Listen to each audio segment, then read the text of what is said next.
In May 2019, the world changed. A deadly virus swept across the globe, bringing humanity to its knees. Panic consumed nations. Hospitals overflowed with the dying and the infected. Borders closed, but not everywhere.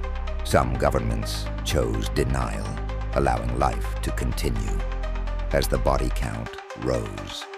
By October, over 250,000 people were dead. Helplessness gripped the nations.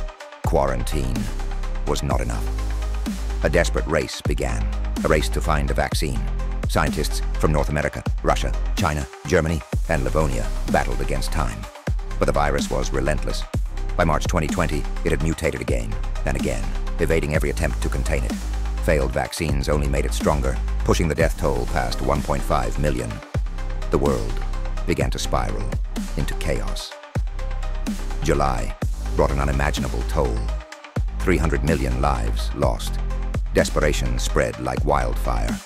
Governments declared martial law, grasping for control in a crumbling world.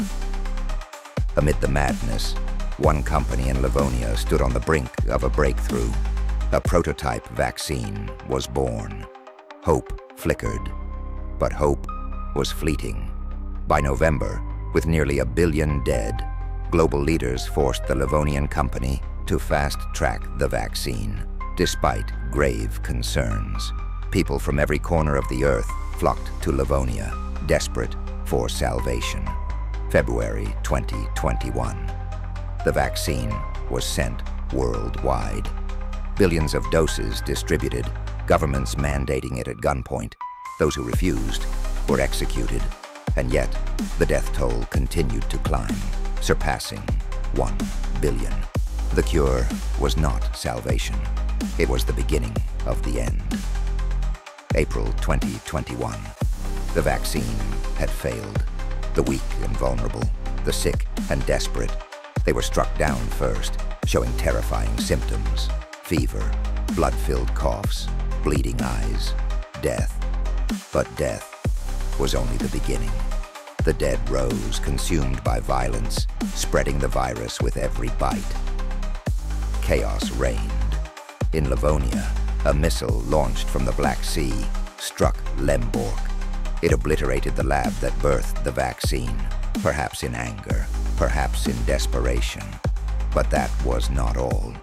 The explosion unleashed a toxic green cloud, turning the heart of Livonia into a nuclear wasteland known as the Dead Zone.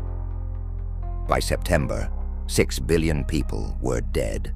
The world lay in ruin. Small bands of survivors clung to life, but the age of nations had ended. The virus had won. And now, 2026, humanity stands on the brink of extinction.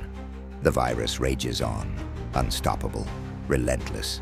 Survivors roam the desolate lands, searching for answers, for hope, for anything that will bring humanity back from the brink. Or perhaps they seek their own path in Livonia. These are stories of the dead.